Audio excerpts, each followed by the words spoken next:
더불어민주당은 당의 비판적인 칼럼을 쓴 임미리 교수에 대한 고발을 취하했지만 후폭풍이 계속되고 있습니다. 그 사이 야권은 통합과 창당을 서두르며 지지율 추격에 나서고 있습니다. 국회 상황 알아보겠습니다. 나연수 기자. 네, 국회입니다. 네, 민주당이 고발을 결국 취하하기는 했는데 그 이후에 해명도 논란이 되고 여진이 계속되고 있죠. 네, 민주당이 곧바로 임미리 교수와 경향신문에 대한 고발을 취하하며 논란 차단에 나섰지만 아직 잦아들지 않았습니다.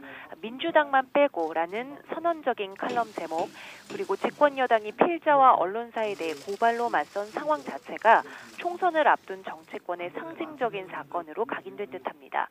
여기에 언론중재위원회 산하 선거기사심의위원회는 임 교수의 칼럼이 공직선거법 제8조 공정보도의 의무조항을 위반했다는 유권 해석을 내렸다는 사실이 알려지면서 갑론을박으로 이어지고 있는데요.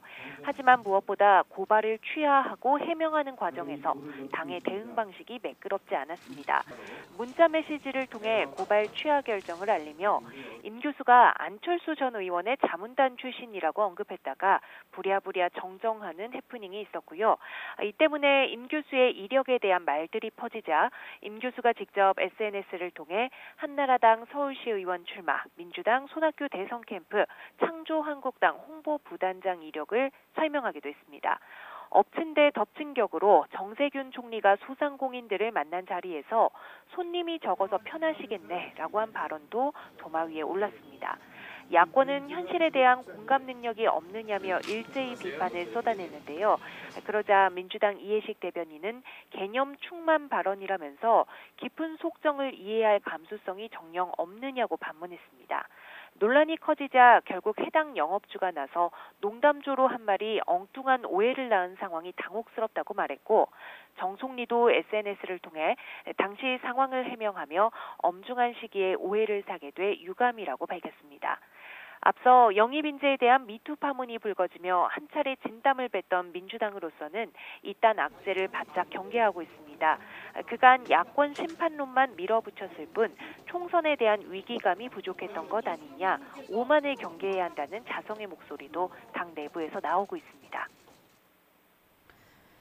이런 상황에서 야권은 통합과 창당 움직임이 분주한 것 같습니다. 보수 야권은 통합 작업이 속도를 내고 있죠? 네, 4.15 총선을 앞둔 정치권 지형이 5당 체제로 바뀌고 있습니다. 일단 자유한국당과 새로운 보수당, 미래를 향한 전진 4.0이 통합한 가칭 미래통합당이 우여곡절 끝에 모레 17일 공식 출범합니다. 정강 정책과 당원, 중앙당 소재지 등은 이미 결정됐고요. 중앙선거관리위원회 신고서류 제출 등 정당법상의 모든 절차를 마친 상태입니다. 황교안 대표를 비롯한 한국당의 지도체제를 거의 그대로 유지하면서 최고위원 4명을 더 두기로 했습니다.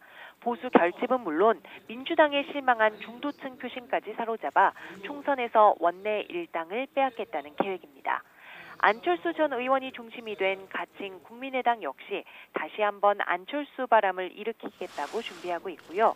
호남을 지지 기반으로 하는 옛 국민의당 계열 야당들 역시 17일 가칭 민주통합당 창당에 합의했습니다.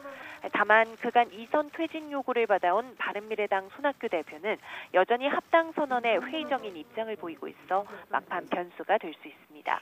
이 같은 야권의 재편, 보수 정당의 통합에 대해 민주당은 특히 수도권을 중심으로 표심에 어떤 변화가 있을지 예의주시하는 모습입니다. 지금까지 국회에서 전해드렸습니다.